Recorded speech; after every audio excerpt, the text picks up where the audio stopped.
Hello friends, ओसो coding के channel पर आपका हार्दिक स्वागत है। एसक्यूएल फॉर बिगनर सीरीज में आज हम बात कर रहे हैं डेटा को टेबल से डिलीट करने की। दोस्तों, इंसर्शन, सिलेक्शन सब कुछ हमने प्रॉपर समझ लिया। अब बात करेंगे हम लोग टेबल से डेटा को डिलीट कैसे करते हैं। जब डिलीशन की बात आती है, डिलीशन कमांड की बात आती है, तो हमारे पास ऑप्शन होते हैं कि मैं सिंगल लाइन को भी डिलीट कर पाऊँ, ग्रुप ऑफ लाइंस को डिलीट कर पाऊँ, या पूरे टेबल के डेटा को भी मैं एक साथ डिलीट कर सकता हूँ।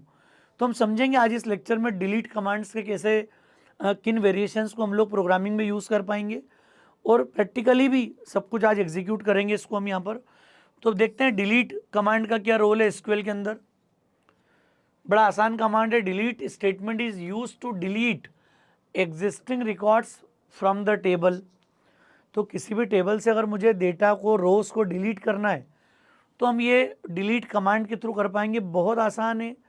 हार्डली 2-3 बार जब आप प्रैक्टिस डेवलप करेंगे तो फिर आपको क्लैरिटी हो जाएगी कि इंसर्ट, डिलीट, अपडेट ये ऐसे कमांड है कि 2-3-4 बार आप अपने रेगुलर वर्किंग में यूज़ करोगे कहीं ना कहीं, तो फिर आप हमेशा के लिए इसके सिंटेक्स को लेके क्लियर होंगे और कभी कोई डाउट नहीं आएगा। बड़ा आसान है। तो सिंटेक्स भी देखिए कितना सिंपल है। डिलीट फ्रॉम टेबल नेम और वेयर कंडीशन। वेयर कंडीशन का बड़ा इंपॉर्टेंट रोल है। जो कंडीशन मैं यहाँ दूंगा उसके बेसिस पर डिसाइड होगा कि ये सिंगल रो डिलीट करेगा या मल्टीपल रोज को डिलीट करेगा। और अगर मैं ये पूरे पार्ट को स्किप कर दूं और लिख दूं delete from table name semi colon, तो ये पूरी टेबल के डेटा को डिलीट कर देगा।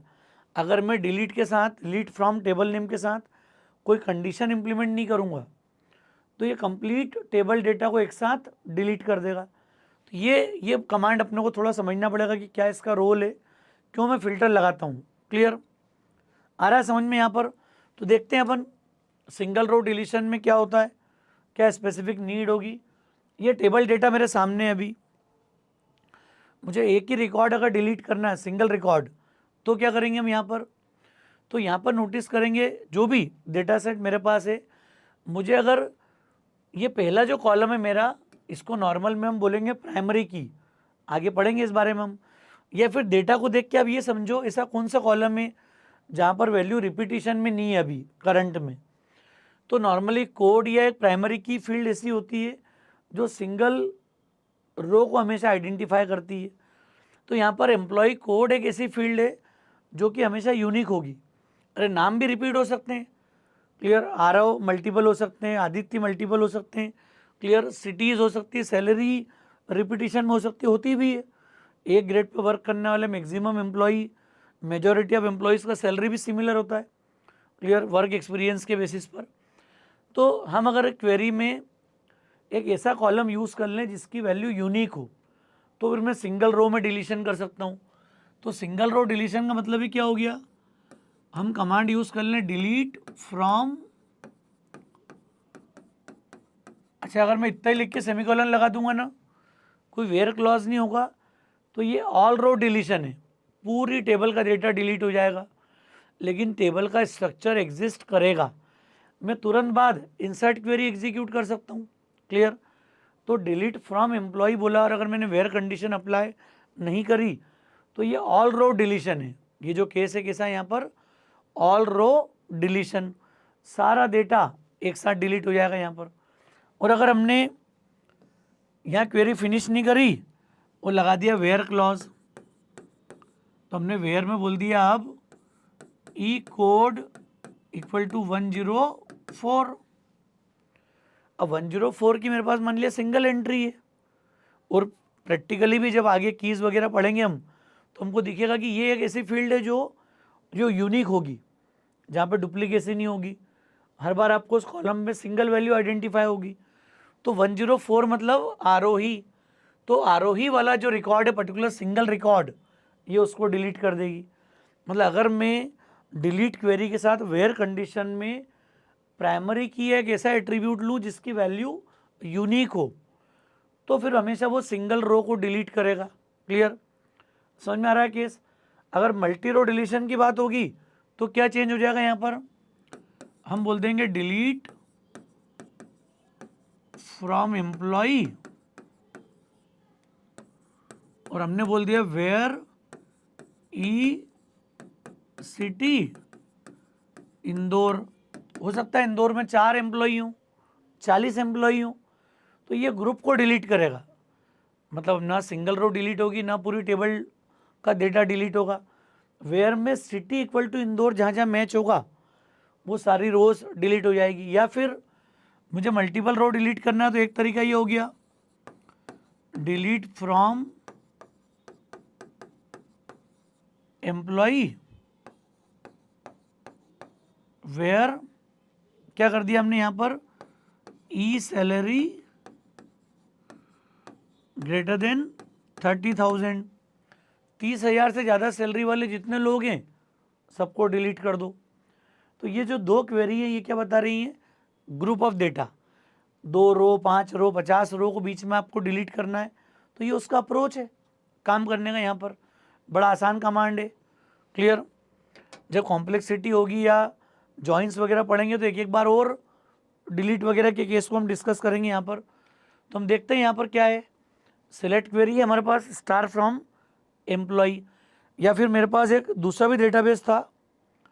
अगर मैं कभी इसका डेटा बना के रख लेता हूँ, सिलेक्ट,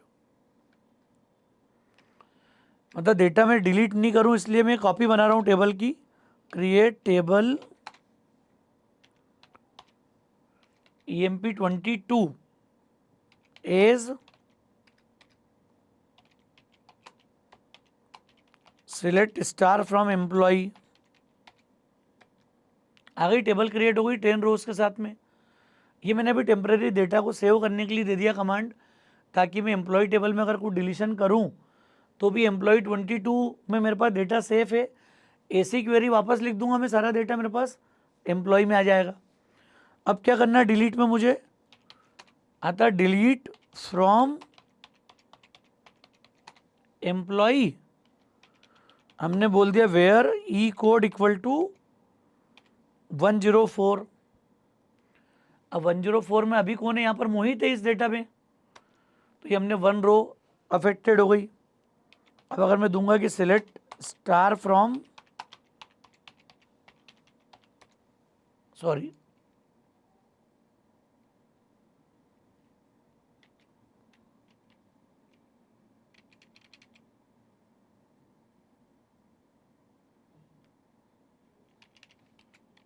सेलेक्ट क्वेरी में ई की स्पेलिंग में इशू था यहाँ पर।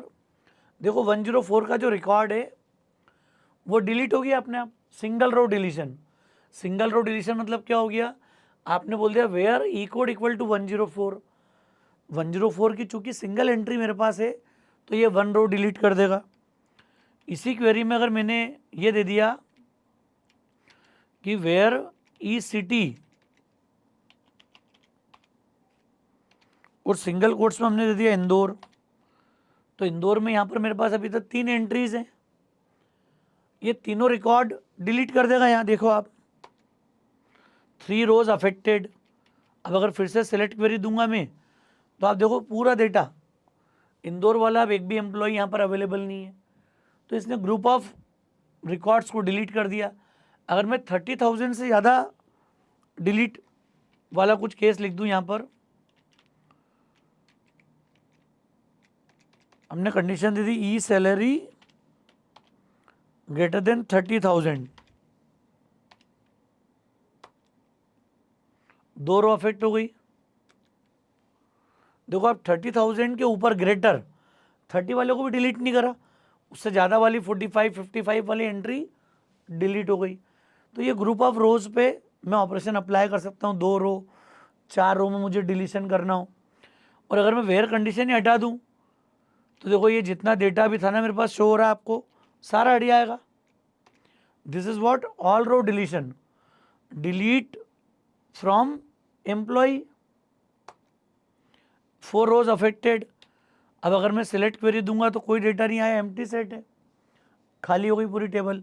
लेकिन स्ट्रक्चर है इसका, मैं दूंगा डिस्क्राइब एम्प्लॉय, मतलब यहाँ से मैं फिर से इंसर्ट क्वेरी एग्जीक्यूट कर सकता हूँ। तो ये डिलीट कमांड का रोल है।